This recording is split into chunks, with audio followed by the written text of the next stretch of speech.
Just jamming out a little bit with this new song. What is up, everybody? I'm NoLucksGiven here with your afternoon snap. They always do such a great job with these new seasonal songs, and I have not heard this one yet because this is basically my first time loading up the PC client this season. Typically play a bunch on mobile, and there's a bunch that I want to talk about. I'm going to throw a docket over on the other side of the screen so that you can follow along, kind of doing a KM Best impression here. Here's the 8 cubes. Here are the 8 different discussion points that I want to get into as we, I'll say, like, somewhat go along and open up packs. That's at least going to be what I'm doing in the background for these first few discussion topics, and then hitting Infinite, we are actually going to hit Infinite. I am just 4 cubes away, so made sense to just save that. I haven't played at all yet today, so that way I could save that for the video. But basically, if you have not seen one of these videos before, what I like to do is open up a few collector's reserves at the start of each season, so that way I can open up some gold tickets, and then I don't have to deal with Proving Grounds or Silver Conquest all season. I just play Gold Conquest and Infinite Conquest. So that is the goal here. We're going to open up until we have about 5 to 7 gold conquest tickets, depending on how we're feeling at that point. All right, Pixel Vision. I've got a few Vision variants. Mastery. So I don't think we are going to wind up making use of this one at all. One thing that I always think is kind of fun though is when I go and check out the variants that I have for a card whenever I open one. So that might be where I keep the docket. Maybe I will have to just scroll through them right here on this part of the screen. So I believe this is the one that I play with. Yeah, this is a, is it Max Grek? Yeah, it is. Max Grek, Max Greek. All Greek to me, all Grek to me. I've made that joke many times before, but yeah, I think this is my best. I probably made this joke while talking about this Vision variant even. I've been doing it for so long. I am sure I have retrod the same territory. All right, let's get back into the opening and talk about the first discussion topic here. Free to play in Marvel Snap. I was a free to play player for basically the first 2 years, actually over 2 years of my first 2 years playing Marvel Snap. And at the beginning of this calendar year, I decided I was not going to be free to play anymore because I wanted to be able to create content on the new cards coming to Marvel Snap, and I wanted to stay new card complete, and I've gotten every new card since probably since that December season, and kept unlocking everything through January, February, and March. Now we're in April, and I've not bought the season pass for this season, and because of how the snap packs are looking, I'm not spending my keys just yet. Ooh, America Chavez. Also a few, and high mastery on America Chavez because I've got a few variants. That is number 4 out of 7 on Miss America. But also, I just have a bunch of splits on this card from way back in the day when this was a good card. One more and I will get this one. All right, reasonable. Which one do I'd probably go with this one just out of, nostalgia's sake. This was a card that I split like many, many times back in the day, as you can see. Though, I like these ones. I like the Dan Hip. I like this one too. Erica De Urso. Yeah, that's cool. I don't actually love this baby variant, and I've seen a lot of this one too. Though, most people playing America Chavez nowadays are actually bots. So, yeah, not a card that I typically play with, but I am going to free to play for this season and just kind of to see how snap packs are going to shake out. I think snap packs are going to be good. I think they're actually potentially going to be like even better than the devs want them to be. I think that's our first gold ticket. I think they might actually be really good. And so like part of me wants to reward that by like spending money on the game and letting the devs know, okay, you are like, I'm supporting the game. I'm supporting where the economy is with the uncertainty of it all. And we do know a lot more now, even than we did 2-3 days ago. But still, just with some of that uncertainty, I'm just going to hold off for a moment before I make any big decisions about, and I didn't really think that this season pass card, I mean, it's a good card, don't get me wrong, but it's not super, like, a super exciting card. I feel like most of the people know what to do with it. So I don't think that it's anything, like, super crazy, really. And that is kind of how I might decide to, oh, this is my first Werewolf by Night variant. Oh, hot dog. Oh, I guess I've got some Werewolf by Night decks. Sure. That's a nice pickup then. This is cool. What is this? The Legion of Monsters variant. Oh, okay. Yeah. Like classic monsters with Dracula. Cool. And I'm going to make all of my gold ticket number 2, I believe. I'm going to make all of my decisions on whether or not to purchase season passes, I think on a season by season basis.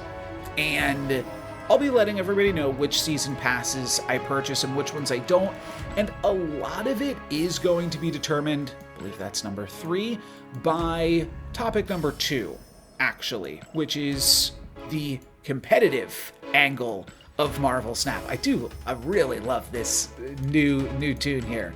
Very catchy. Gaming by Candlelight. I don't know. I think all titles are kind of terrible. But Hulkbuster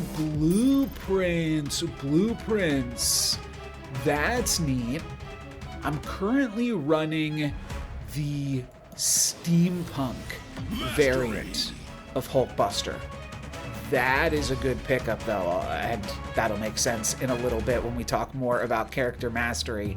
But let's take a look at this, and can we type in the word merge? Merge. Oh, because it's merge and move, right? All right, so yeah, this is the base Hulkbuster. This is the steampunk one. Not super exciting, to be honest. And I'm rocking with this. Let's take a look. If we go into the custom card here,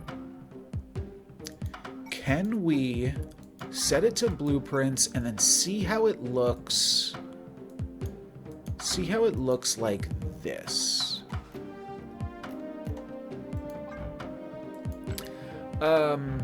Terrible, right? So I think I might stick with steampunk. I feel like this is a lot better. This, just the translucent, it's interesting. It almost feels like you have to go Blu-rays with it. No. I don't think I ever owned a Blu-ray player.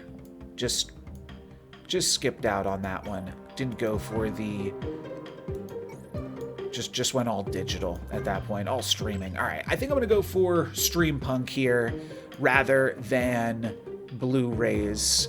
And what else did I have to say about being free to play? I think I've only opened up 3 gold tickets, so I've got to figure out a few more things to say about going free to play here. There are some other things that I want to talk about. Competitiveness in Marvel Snap 2.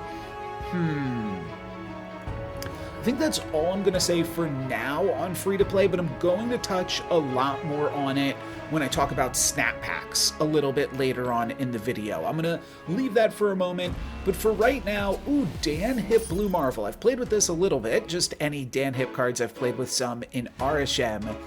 Is this my best Blue Marvel? I feel like I'm opening up a lot of variants in this video.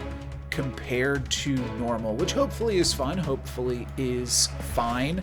One thing that I was also thinking about, I don't know how exciting this would be content-wise, but like, one thing I could do, even as part of these videos, which I tend to do one per season, though I feel like there's also space to do it just at like the end of the season, get to it guy, is, on reveal, no, ongoing, click the wrong one there, is just go through and show all of the variants that I got in a given season. I feel like that could be something cool to do. So this is the Blue Marvel that I'm currently rocking with, Blue Marvel with the blue border. This is my custom card, have not even used it, but what if we take a look at this one? I don't know if this would necessarily look good with orange rays. Yeah, no, I like that, that's fun. So I'm kind of hinting at something here. This is what I'm thinking about just doing for like all of my cards, is orange rays, orange border. I think that they line up nicely with each other and it's a nice pop that really stands out. So I've done that with a few of my decks, not all of them, but I think that that is a fine way. We're getting ahead of ourselves. Character mastery, not up just yet. So the first thing, or second big topic here that I would like to talk about is competitive Marvel Snap. And it is why I might not be free to play every season. So it kind of does tie in with the last topic, because there's like 2 reasons that I might not be free to play. One of them is that if it just seems like a really cool card, don't know what's going on here. Well, alright, not sure what that was about, but there's basically 2 reasons that I might not be free to play on a given season. One is that the card just seems really sweet, and it seems like there could be a lot of fun ways to make content about it. I think a great example of this is probably Iron Patriot, which is silly a little bit because Iron Patriot was also very strong, but I think the randomness of it led to a lot of really fun moments. There were cool cards that you could use to build around it and interesting things that it was asking you to do. It also went in a variety of decks, which is partially a power level thing too, but that also just means there's a diverse amount of content that I could create by unlocking an Iron Patriot, whereas Captain Carter, I really feel like probably has a deck, and maybe, oh, that's interesting, hero variant. So is this part of an album? I'm not sure. I could maybe use a Human Torch upgrade, and that one will certainly work good with the orange border. You know that one's going to be true. I also just realized when I go into the collection here, I could just sort by new. That'll be a lot quicker for us here. So this is my custom card. I got the baby Human Torch. I do like this one too, but let's take a look at hero. I think I'm going to stick with baby. I like the baby variants. I know a lot of people would probably play with this one, but you don't get to see that much of the rays with this Human Torch. This is fine. It's fun. It kind of, I mean, it's sort of like manga drawing, right? But I don't know. This one's just cute to me, so I'm going to keep it with this one for now.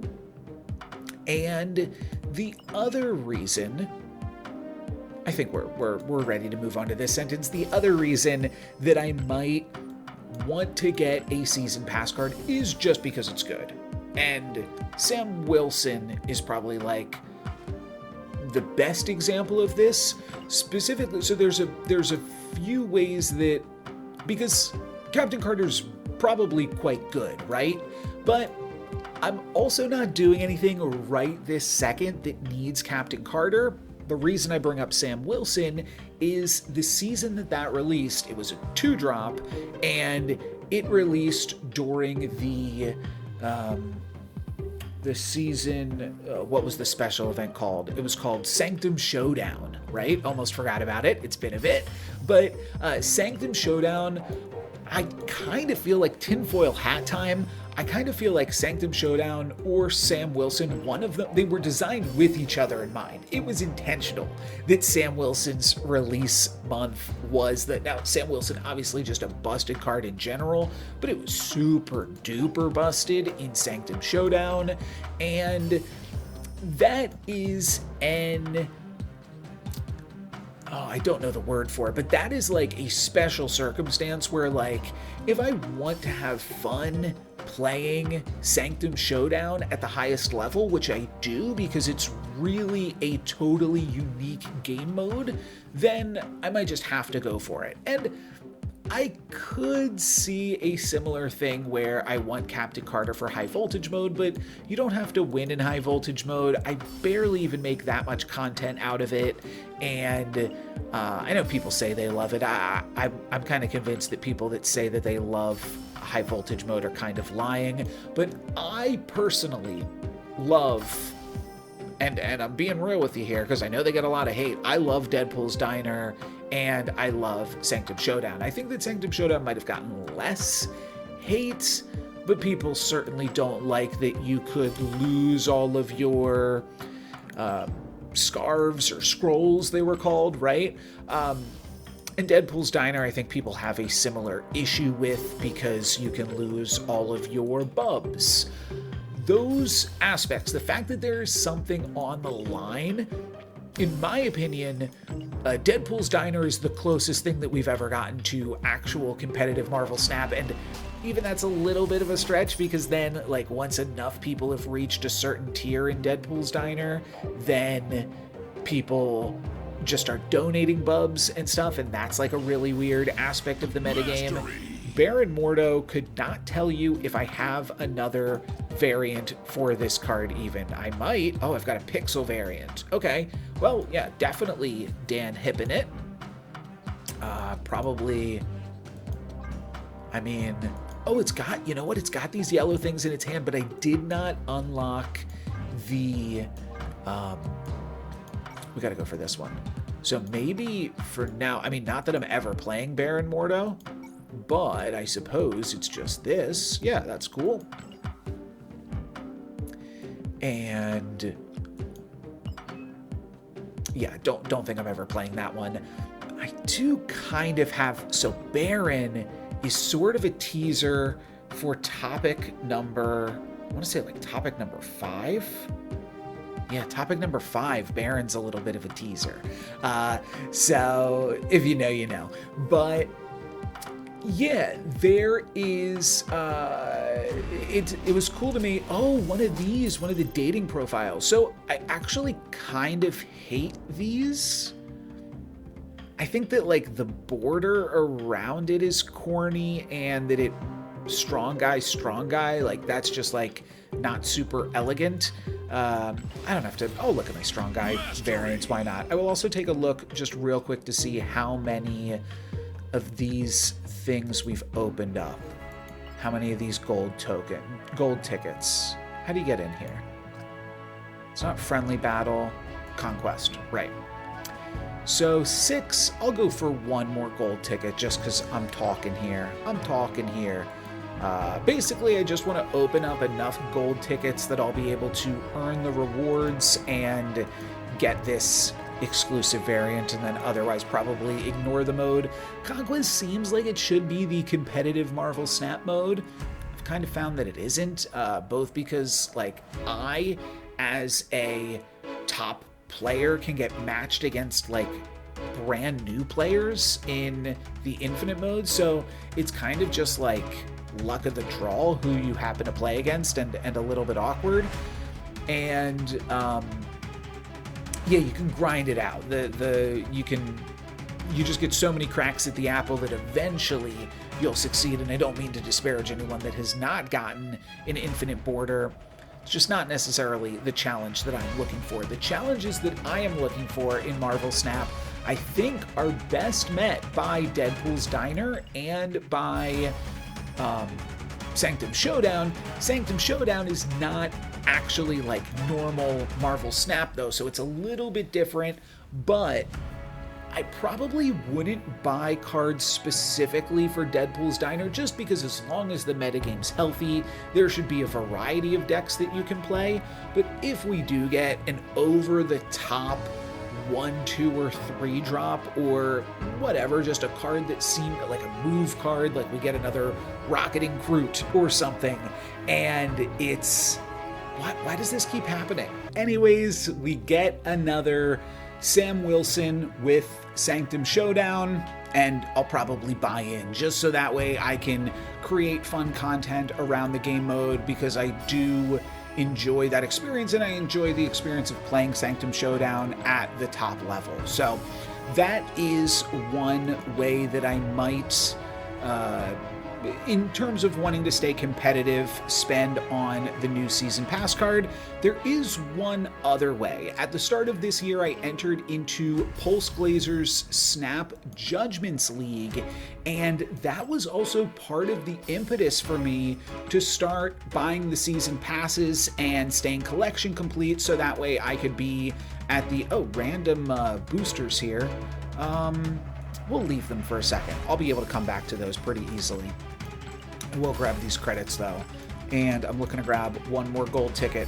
So basically, I did reasonably well in the event, and then decided I wasn't sure if I was going to buy the Agamotto Season Pass or, Madam Web variant. That's new for me. Cool. Mastery. I'll take care of, maybe we should just look at all the variants at the end, considering I can just sort by new. But, wow. Okay. I thought that was going to be another freeze. That would have been awkward, but looks like we made it through. Some of these are taking a little bit longer, though. And there is gold ticket number 7. Now we don't have to deal with it ever again. So yeah, might buy some season passes to stay competitive in the Snap Judgments League. That's a lot of fun to be a part of. And I did also do, this will be an upcoming video, I did sort of like an alliance challenge. I'm part of Interrobang, a fellow content creator, Twitch streamer, Twitter master, and they are I'm in their alliance, and so I participated in like an alliance battle with them. We'll probably upload some content from that at some point. We'll see, but not exactly sure what I want to do with the footage from that. But that's not something that I necessarily need to have like the best deck for.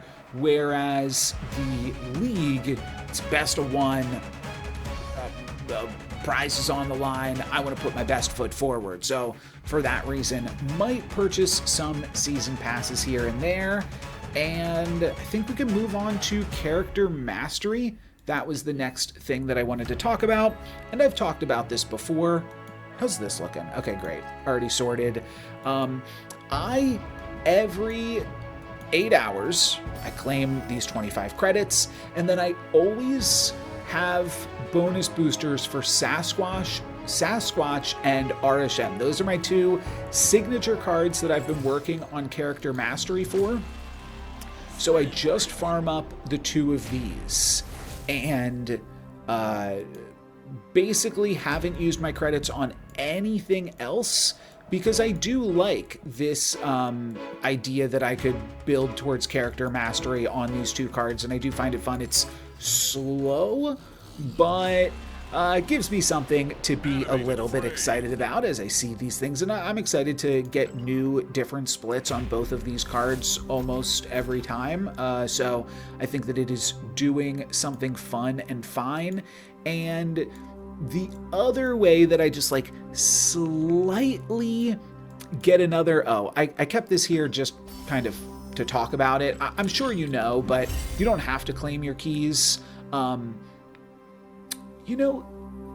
This is, I think, actually what I meant to say in the free-to-play section. I'm a little all over the place here, apologies.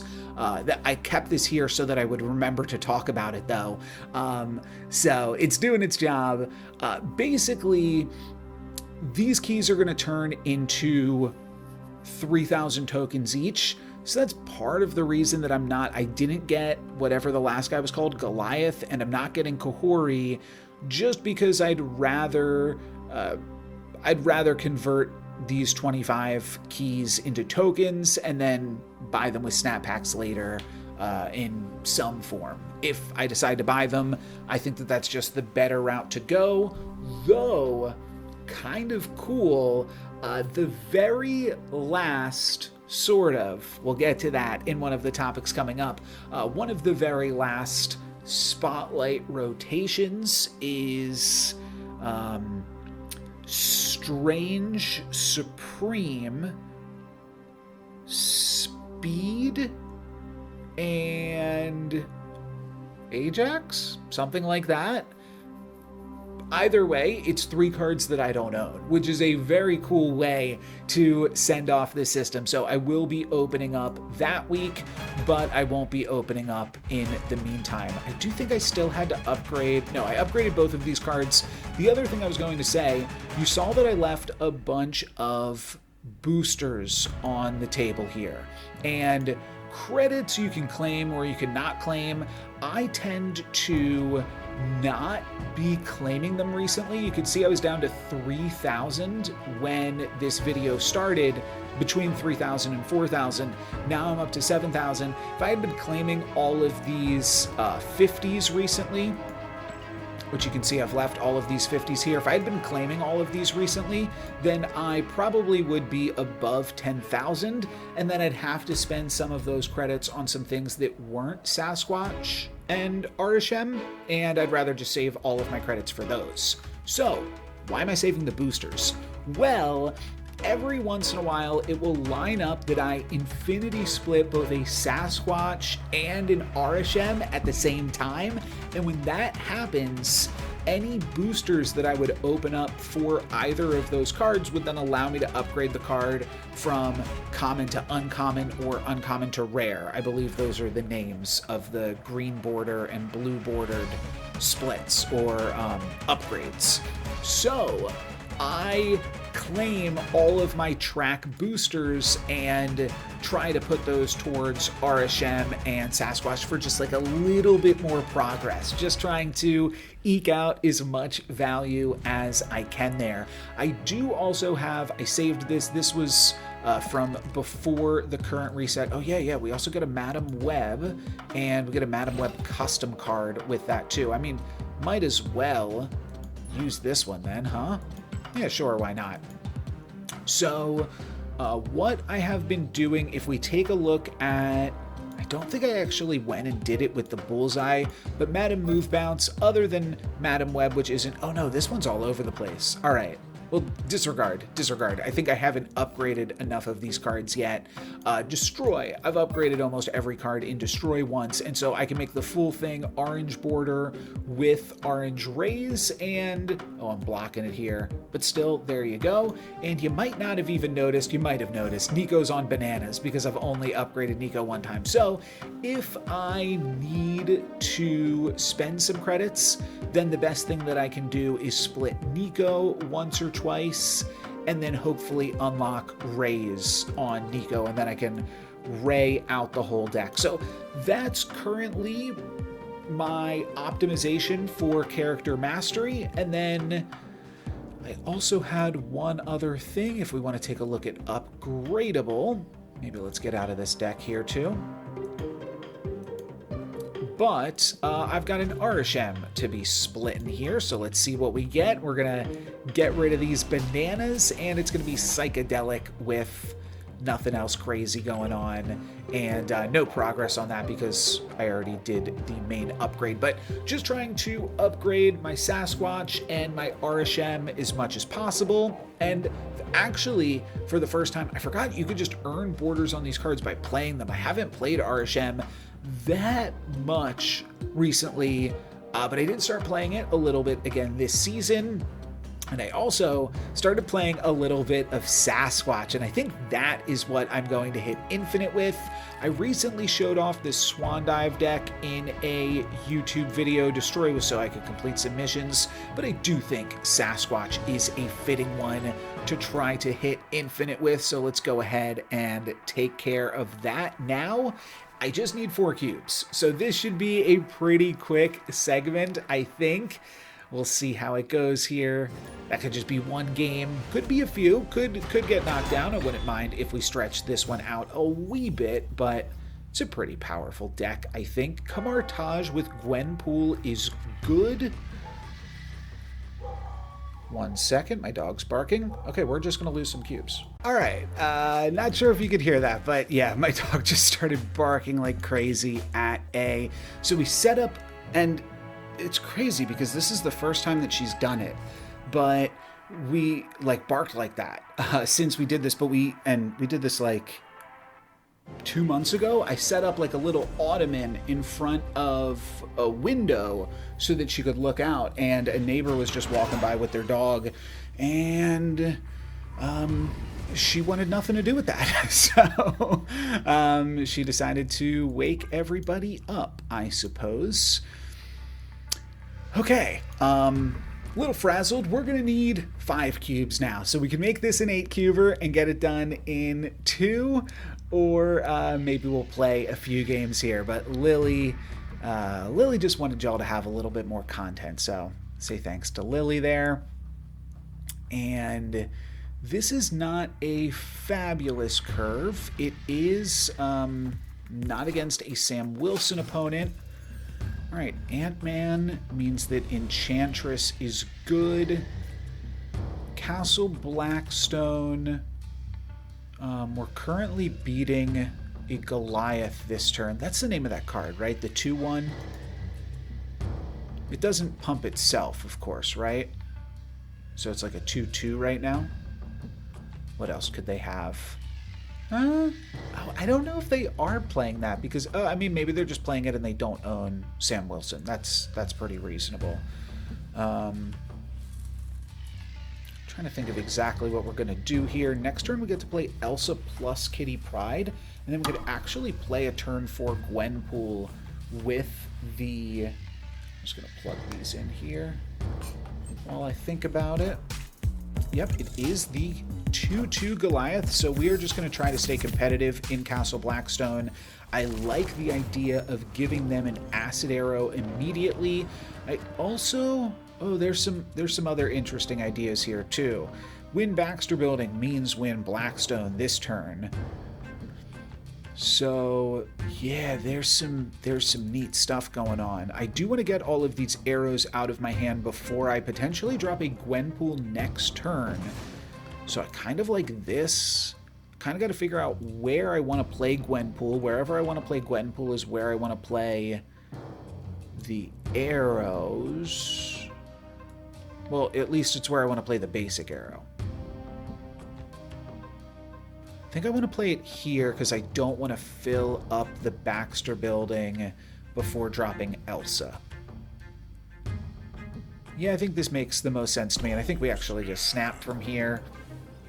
We'll see if my opponent is going to take the snap or if we're going to be back to where we started, but could win a 2-cuber and a 2-cuber and a... So a 3-cost ongoing card. That could be Cap. That's not going to be bigger than me. I'm putting 5 points down here this turn. That's a lot of points. Oh, Mobius. Sure, that means nothing to me. We are going to stay winning in Castle Blackstone with a Gwenpool drop this turn, plus Sam's Shield over to Building. Yeah, definitely winning Baxter Building. The goal with this deck, if you've not seen it, is to... it's basically a Mysterio deck. Gwenpool makes your Mysterios massive, and Mockingbird and Sasquatch both get cheaper from Mysterio, and Mysterio also gives you extra triggers on Hope Summers and allows you to fill your locations for Elsa. And it's a Zabu deck and a Sam Wilson deck, so you have some snap conditions. Galact is just another great card alongside these two. Hawkeye does a lot of fun things, and Enchantress is just for the metagame. So there you go. There is the quick deck breakdown. What do they got for me here this turn? Oh, we cannot get a cheaper Mockingbird or Sasquatch against Mobius, which means we might have to Enchantress here. Gwenpool missed Mysterio completely. That's not great, guys. That is not great. So I do want to get some value out of Galacta for sure. We could use the shield to block a Mysterio. That's kind of a cute play. And then go like Galacta so that we stay winning and building. Plus Mysterio. Sure. The next turn I get to play Elsa plus Kitty plus maybe Hope or Zabu off the top. Or potentially just Kitty plus Mockingbird, ignoring Elsa. Alright, they're going to retreat. I was playing too slow. Fair enough. Yep. I was trying to talk through my lines for the viewers here. Apologies, K-Slim, though. I think you took a long time on, like, one of those first few turns there. But I may be misremembering the games and been frazzled because of the dog, too. I'm going to blame Lily. Lily's to blame. Sorry, Kay. And now Brian could potentially get us to Infinite here. Brooklyn Bridge. It's a bot. We're snapping. I mean, I'm Sam Wilson plus Brian equals snap in my book. Yeah, Mockingbird still made cheaper by Sam Wilson Shield. They nerfed Sam Wilson plus Cole Obsidian, but Sam Wilson plus Mockingbird is an underutilized combo, potentially. Cloning Vats seems pretty cool. I would think Sam Wilson and Brooklyn Bridge is also a pretty reasonable place to slot it, but we'll see what our location here is. Space Throne. I kind of just had a weird feeling about Space Throne this game. So probably just Kitty Pryde here for now. This does mean that next turn the plan is to Galacta in Cloning Vats. That could really help a Space Throne, though. Sure, yeah. Next turn, Galacta Cloning Vats. The following turn is possibly Galacta Space Throne, and then Galacta. Oh, we also really want to toss Priority if possible. Okay. Well, Kitty Pryde's going to be really good at tossing Priority, so maybe I will, just full commit to Kitty Pryde strategies. We've also already won Space Throne. I'll just play Galacta. Who cares? Next turn, I can Galacta into Space Throne and then Kitty Pryde into Cloning Vats. This possibly tips my hand a little bit too much. Maybe I don't care. Maybe it's worth... I mean, you know what? I think I actually don't want to hit Infinite off a game against a bot anyways. There's the copium. I found the line. We are intentionally losing this game so that we can play another game against a real opponent and have that be the game that gets me to Infinite. There we go. So my opponent will retreat after... You know what? All right, well, whatever. My opponent will retreat after this turn now because we are winning 2 out of 3 locations going into the final turn. I think that should be all that it takes. Maybe they're just giving it to me though. We'll see. Because the Kitty Pryde is going to mean that I'm not up by that much in Cloning Vats. I'm up by 1. So this is passable. And I think the play is just Kitty Pryde and some Mockingbirds, huh? So probably go oh, they can't even play to Brooklyn Bridge. Yeah, so this just always wins. Wow, they're staying in it. All right, great. I'm Infinite. There we go. That was a pretty short segment, despite the disruption from Lily. What is this, can't even be a death. They haven't destroyed that many cards. It could be a Mockingbird. Did they play that? I don't know. It's probably just I was going to say Killmonger. I just didn't. Oh, wait, that kills my my things. Wow, actually makes it so that they won a location. Fair enough, but still not close. And there is discussion. I knew this was going to be like the quickest discussion topic. Yeah, just casually get Infinite. Who cares? There we go. And I'm curious where that puts me for the season. Yeah, not in the top 1K. I messed around a lot last season. Oh yeah, I was playing decks with like dogs and cats in them, doing silly stuff like that. So yeah, I've got some ways to climb again. And does that complete my personal? No, I still need a little bit. This, if I complete this, I gotta play 5 more 4-cost cards and I will complete my personal goal. Should be easy enough to do.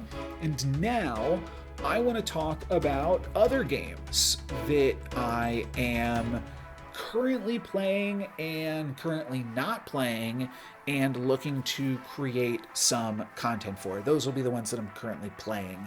And I'll just queue up here and play a random game while I talk about this. So I am currently not playing the Bazaar. Haven't played the Bazaar since its botched release. Could see going back to it. It seems like some people are having fun with it again, and they fixed some things that were like sort of a problem. But I also just don't really know how much I can care about it anymore. It's kind of like I don't know. I was always sort of losing some interest with the Bazaar, and the main reason that I was playing it was like the idea that it could be a popular game, and then I have like a leg up on some people that want to get into it as far as content creation goes. And basically all of that is to say that like I just wasn't really like enjoying the game, you know? And yeah, honestly, that's just how I felt about it for a little bit there. And I think that, yeah, if I'm being honest, I didn't really love it. And so I probably should just stop playing it, to be totally square. So no more Bazaar. What else am I not playing? Oh, I tried it. There was a free trial of Mecha Bellum, which is an auto battler kind of. It's really just like a sort of RTS game, and I know that the auto battler genre originally came from Dota, so maybe it's like true to that form.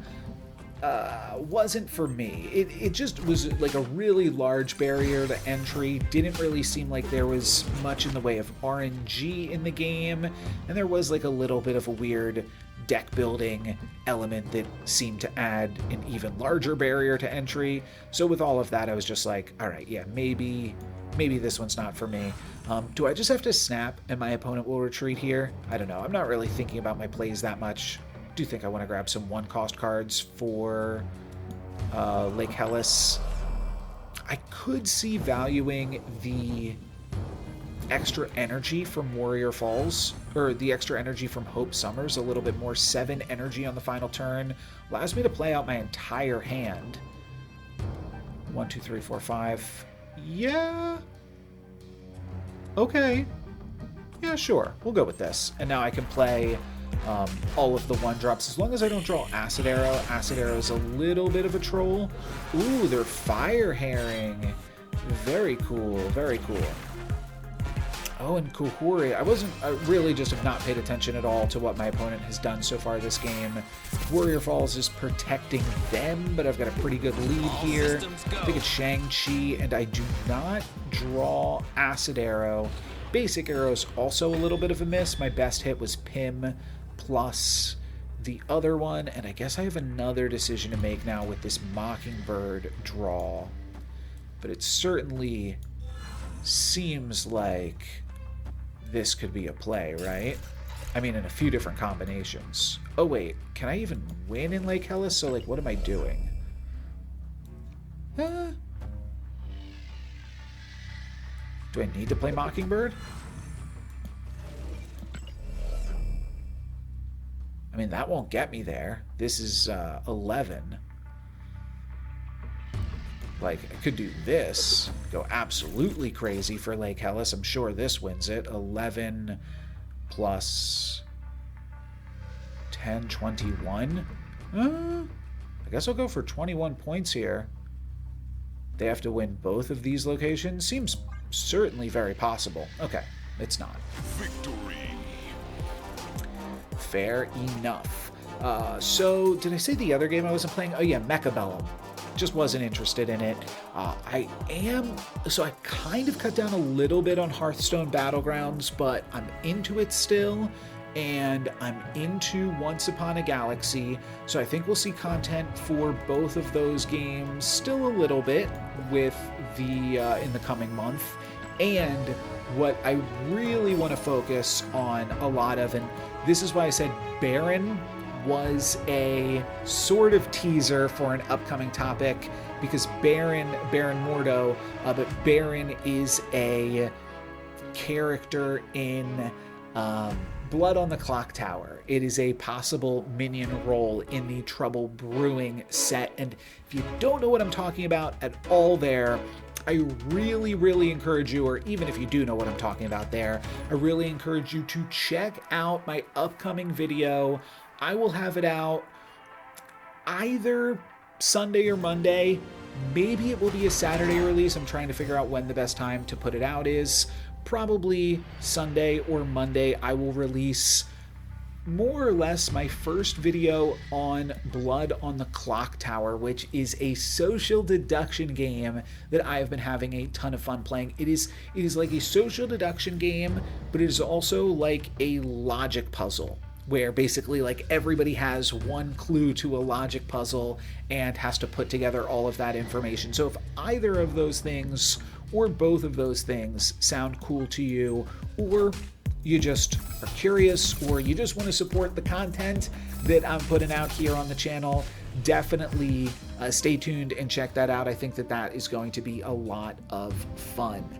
The next topic that I wanted to bring up is the snap packs. So we're going to talk about the snap packs economy, and I think that, like, I mean, the first thing basically that I have to say about snap packs is kind of just that I was right, and that a lot of what I predicted might be like the prices for the snap packs and some other things about them. There's some parts, and I think I've brought this up a little bit in the past before, but I kind of came up with some of the things that are in snap packs, sort of. Oh, they took my shield. Oh, that's a bummer. So what's the other way that I can get an advantage in this game? It's by filling Strange Academy. No, because if I have to fill Strange Academy by playing here. And then maybe the cards will move to the Bifrost and I can fill locations again. But that might be the only way that I can actually use my cards to an interesting advantage right now. So we'll try this. A little bit weird. So yeah. One thing about snap packs is that I think I was right, but another thing is that I don't think I said this in the free-to-play section. I meant to. Oh well. There's still a little bit that we don't know about what snap packs are going to have in them. Let's retreat. I actually just wanted to pull up this graphic just because I thought this would be a convenient way to, or a convenient thing to have on the screen while we talked about all of this. But I did also realize I did not claim the new card back. So, ooh, this is actually nice. Oh, cool. It's the Infinity Ultron with all the stones. Cool. Okay, so with this on the screen here, we can, and I think there's some other slides here. This is just a Reddit post. Yeah, that's just some info. But this is the main squeeze that we are working with. And this is great. This is basically more or less what I predicted. A little bit more in some areas. I thought that maybe these would be 2K, these would be 1K, and these would just be straight up 500. But even though these aren't the numbers that I thought they were, this one definitely being the most departure from what I thought, this is still pretty close because we don't know what the odds are just yet. We will know the odds before this releases, but we currently don't know the odds for the 2 bonus items and what that can possibly be. I do think, oh gosh, it's really tough for me to remember with some of this stuff, like what everyone knows, what you guys are going to know and I'm not allowed to say.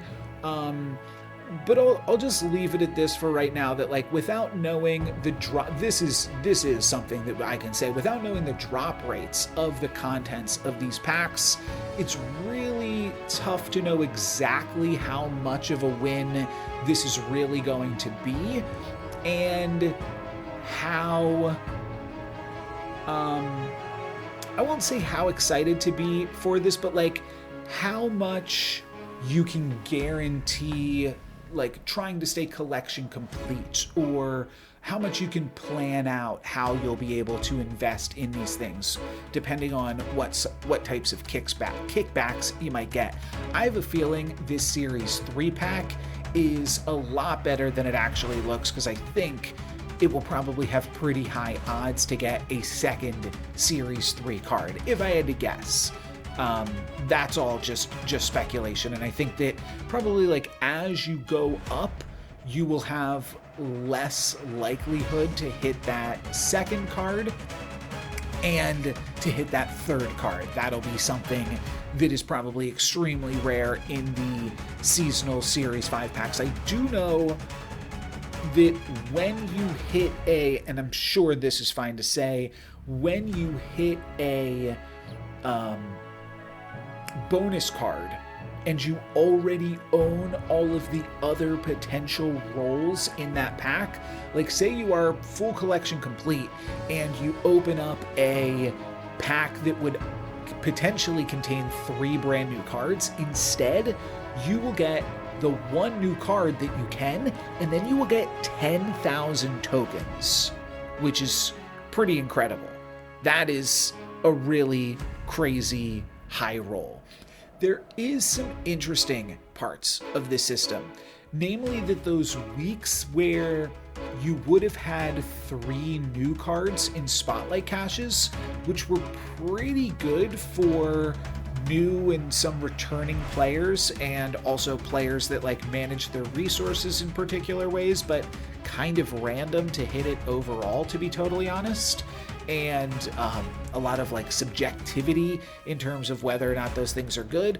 That going away could be worse on some weeks, but overall this is certainly going to be a better system.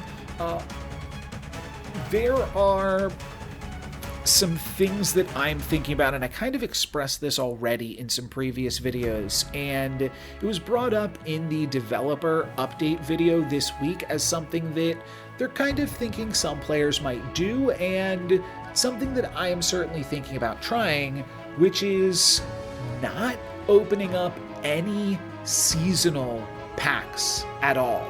Maybe the seasonal series 4 will have to get opened just because you have to wait 3 months for them, and these have like some interesting cards that I might not want to wait 3 months for, but it depends. I think that if there's something that's really cool, I will just spend the 6,000 for it, or because I've got such a surplus of excess resources, I might wind up spending increments of 5,000 until I hit the card that I want.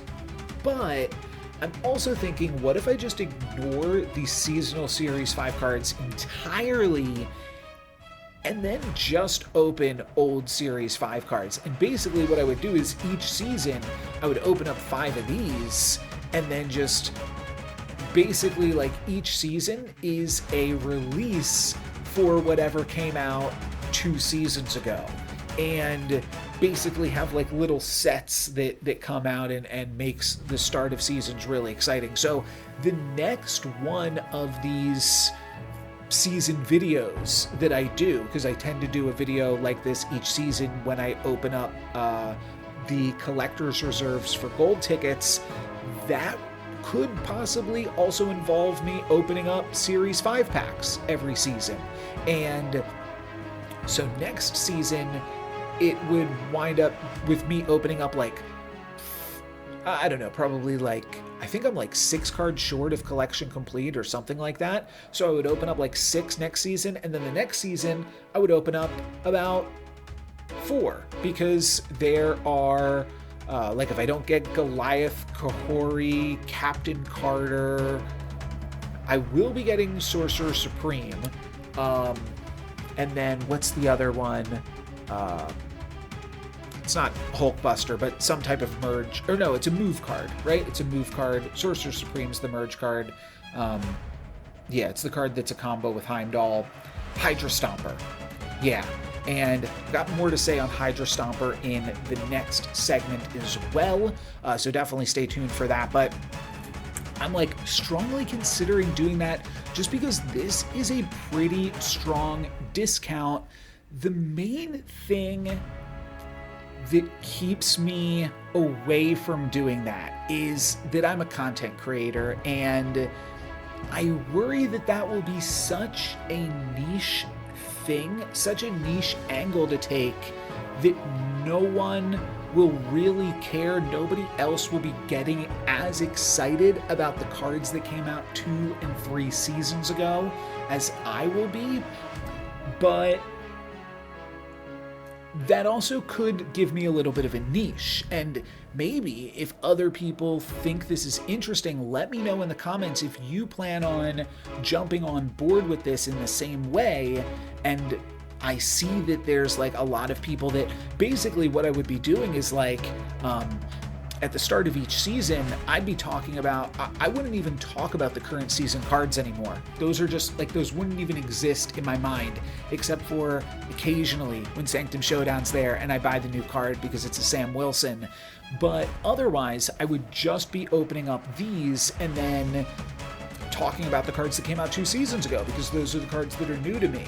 And while it's a little bit, you see where I'm going with this? Like, it's a little bit backwards to think about that from a content creator's perspective, but if there's enough players doing that, then it does make sense for me to do. And I think that this is such a better rate comparatively to this and this, depending on what the bonus drops are. If the bonus drops are enough, like, you could make the bonus drops higher on this one and then not as high, like say this one's effectively cutting 200 tokens off the value and this one's essentially cutting 400 tokens off the value. Well, then we're looking at 38 versus 46. It's a little bit closer, and that could be another way that you also have to evaluate that. So that's why I say we can't go like all in on economy plans without knowing the drop tables. But just looking at 5,000 or 4,000, 4,000 means that if you are able to catch up with your collection, and it's going to be possible, there's going to be other ways and other things to open. You will have to worry about seasonal series 4 cards and stuff coming out, but, oh, and that was the other thing that I got right. I heard a lot of players fearful of, we don't know how many new cards they're releasing each season, and I was fairly confident. This was a little bit with some insider info though, but I was fairly confident that the amount of Series 5 cards, and this was confirmed in the developer update video this week, the amount of Series 5 cards each season is basically going to stick to the current schedule of 1 per week with 1 season pass card each season. And this is where we are really going to see the floodgates open just a little more. We're going to see maybe 2 or 3 additional Series 4 cards each season as they see fit. Maybe we'll see 4, maybe we'll see more, and maybe we'll see like 1 of these occasionally as well. But I think they really like the release schedule of 1 of these each week still, with each start of season having a few Series 4 cards to get people excited and kind of have like sets coming out each season. Reason I bring that up is these will also like tax your resources, but how the game currently stands, using just free-to-play economy, you can earn 2,000 tokens each season towards 5 old Series 5 cards, which means if you are Series 5 complete, which you could like eventually be just by opening these up and getting some really good packs, you could eventually work towards that. Then each season, it makes sense to just like conserve your resources, and every little bit is going to matter. So I think that there might be players that are on board for this. Hopefully this makes some sense. Hopefully I'm explaining it well. I'm sure I'm probably not. I do want to make one other announcement here, because I think I've mostly said all I can say about this. We're going to have to wait and see exactly what these drop tables look like and how many new cards come out and how we feel about the economy. I might just open up all of these to be a content creator and be on the cutting edge, but maybe I'll make some content talking each season a little bit about how these cards are currently shaping up, kind of like in review. So as a content creator, I will spend the extra 1K tokens so that I can review these cards and let you all know how I feel about them. And then 2 months later, I will have a lot more of an informed opinion about which ones you should be trying to open in your Series 5 packs. But if you are using these collector's packs for this purpose, you're probably just going to rip open 5 of them to try to rip open every single card that has just dropped down. And how I kind of view these cards now, I call this Series 6. The Season Pass card, actually. I call the Season Pass card Series 6 specifically, but other cards are Series 5 or Series 4. This is 4.5 now, as far as I'm concerned, because there is a clear delineation between the cost of these two cards, and that is a significant discount, 20%. This is like Series 3.8, maybe we'll call them, and then Series 3, 2, 1, etc. The other thing that I kind of teased for a split second there that I think is potentially big info to know, I won't call it huge info, but there are, before you update on April 29th, there is something to consider. So basically, the update that includes snap packs will launch a few hours before the Spotlight caches roll over at the daily reset, which means if you want to, you can open up. There is, sorry, I was getting lost a little bit here. So how do I want to word this? So if you want to, there is the Sorcerer Supreme week, and it's releasing alongside, like I said, Speed and some other card I don't open. It might I don't own. It might actually even be it might be Hulk. What's it called? Hulk Kid. I don't know. I've never played with the card. I don't own it. It's a something 12, and it copies the cost of a random 6-cost card. Kid Hulk, Emperor Hulkling. So if you want to, you can, say you already own Speed and Emperor Hulkling, then rather than spend Spotlight keys, you can wait till the very end of the week and open up seasonal Series 5 Spotlight caches by updating the game right before the Spotlight cache rollover. And then you can really quickly complete your weekend missions and get even a little bit more of a rebate on this. So that could be something cool for you to do.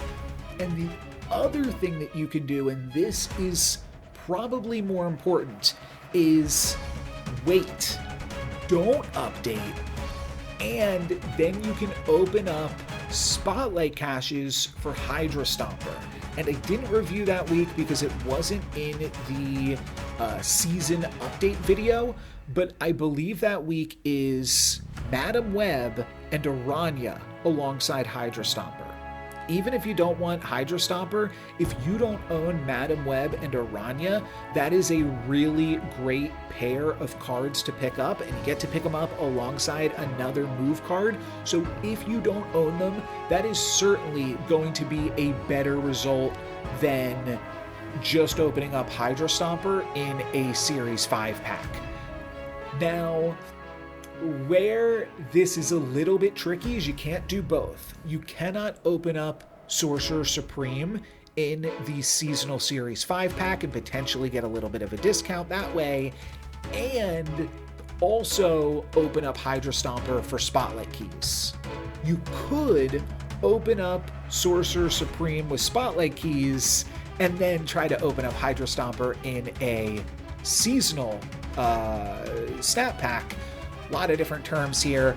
Hopefully all of that makes sense. Sorcerer Supreme's coming out first, then Hydra Stomper's coming out first. You can open them up both with keys. You can open them up both in snap packs. Or you can open up Sorcerer with keys and Hydra Stomper with snap packs. That's the way most people are going to do it, but I just wanted to let you know you do have a little bit more flexibility than you might realize. All right. Last thing I want to get to in this video is we have an OTA, and I'm just going to run through this OTA real quick.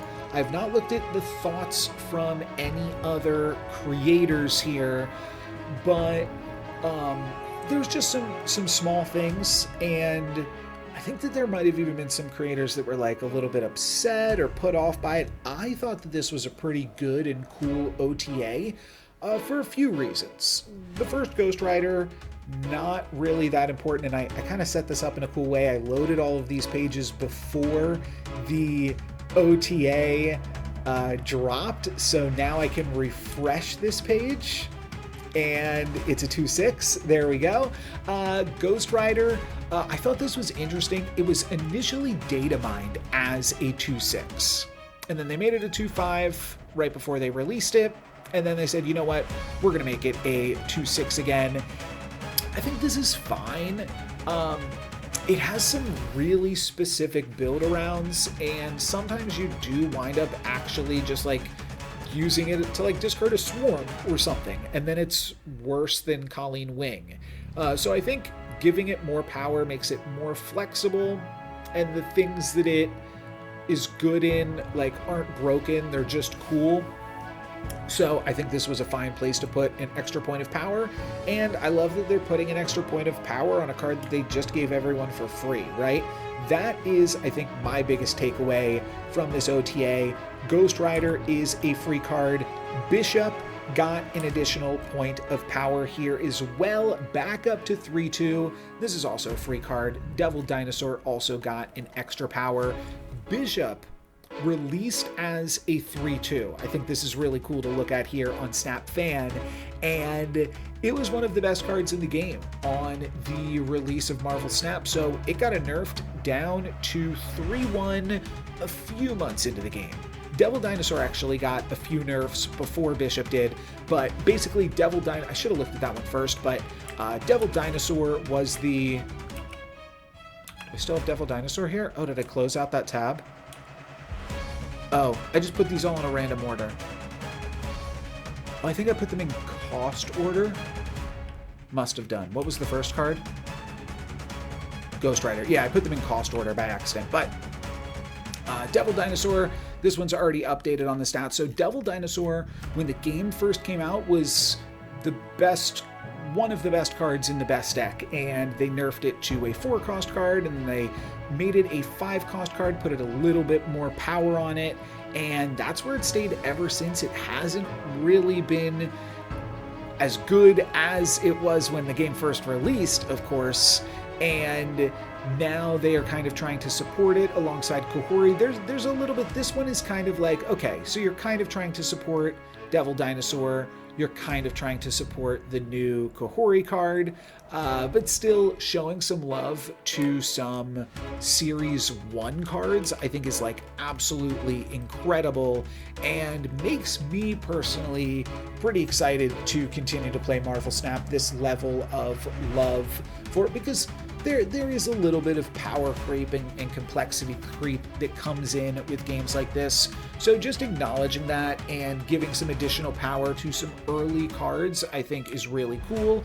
Also, Patriot, which is a Series 3 card, I kind of consider it an early card because it was one of the first Series 3 cards that I personally got. I had like Patriot and Deadpool, I think, were like some of my first build arounds. I got Mr. Fantastic pretty early too. I was pretty lucky with some of my Series 3 pools, grabbing a few nice build arounds, but Patriot is a card that has really not seen any play really recently. People play it in High Voltage, right? But that's kind of nothing. I was trying to think, did it see any play in Sanctum Showdown? And I think the answer is just no. So yeah, I'm happy to just see an extra point of power. We'll refresh the page here to see that take place. Seems cool to me. Rocket and Groot losing a point of power. Rocket and Groot had to get banned in Sanctum Showdown mode. So obviously this is a pretty good card and can use a point of stat. This one I think is going to be the toughest hit, is the Rocket and Groot losing a point of power. It's a cool card. We don't really see the Guardians that much. I mean, we saw them a lot in Sanctum Showdown, but otherwise we don't really see that much as far as the Guardians go. I don't think it really plays that much like a Guardian, and there's actually something I really don't like about the card too. Specifically, it feels like in Iron Patriot battles, when one player has priority and that just like deciding whether or not the Rocket and Groot gets to steal, which then decides the Iron Patriot battle, those can be like really swingy turns in a way that doesn't feel super satisfying because none of the other Guardians care about priority. Priority mattering and having to manage priority and caring about that is an interesting element of the game. So it's probably not just like a bad thing, but I will say that I've not felt great playing with or against Rocket and Groot because of that reason, and that just being like an awkward tension on the card. So seeing this lose a point of power means that we'll just see it less and potentially see it less in some of these Iron Patriot strategies as a follow-up to that card to win the Iron Patriot location, which you like have to battle for on that turn, and then some flexibility to move around and win a different location on the final turn. All of that quite powerful. What else do we got here? Oh, Red Wing grabbed an additional point of power.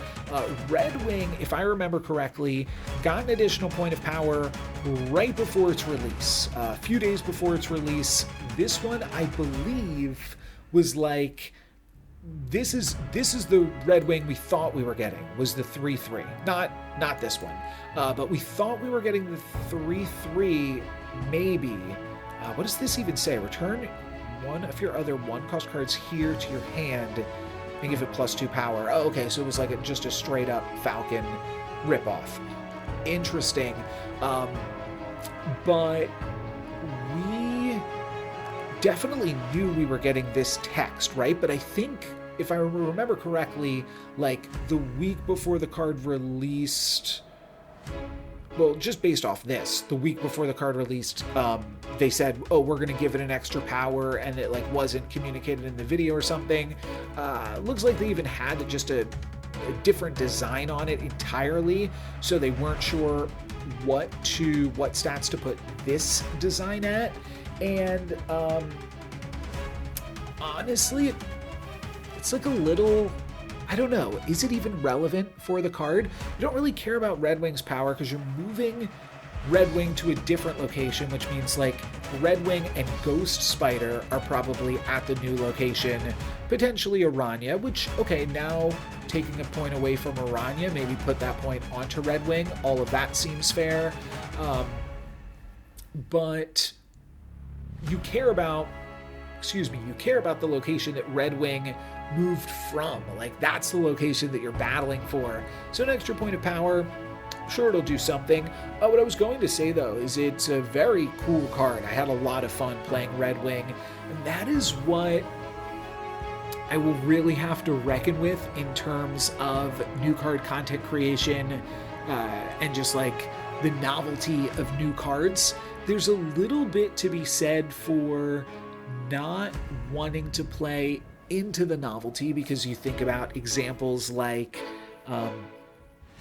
just like, okay, Khonshu is released and then people start playing Fenris Wolf to tech you out.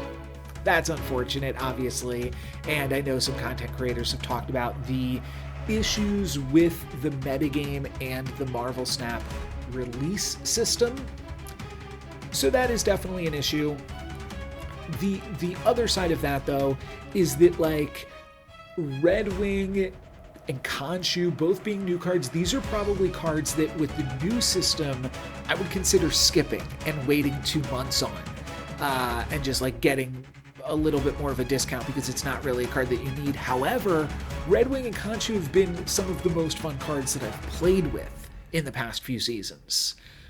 So I don't know if I'm willing to give that up, is basically what I'm getting at here. And yeah, that's going to be a tricky aspect to the new system. Khonshu, I did have, so I don't know, I'm sure I put out a video on Khonshu at some point. I don't know that I did. I must have. I had a lot of fun with it. I played it a little bit on the ladder this season, in like the 70s or whatever. I just played like, I think I played like a Ghost Rider auto deck or Hela or Khonshu auto deck, or maybe I put all three of them in a deck and then I hit auto deck. But either way, I had a lot of fun with that. Had a lot of fun with Red Wing too. If 3-5 makes you a little bit more interested in trying Red Wing, definitely do it. It was a lot of fun. Check out some of my Red Wing content as well. And Devil Dinosaur, don't have too much more to say on this that I didn't already. It's kind of like a secret Kohori buff. And it is also cool that they are buffing a Series 1 card. And is that it? MODOK. Oh, I forgot about a card that I've actually played a lot with. MODOK down from 8 power to 7 power. I don't think it's going to move the needle.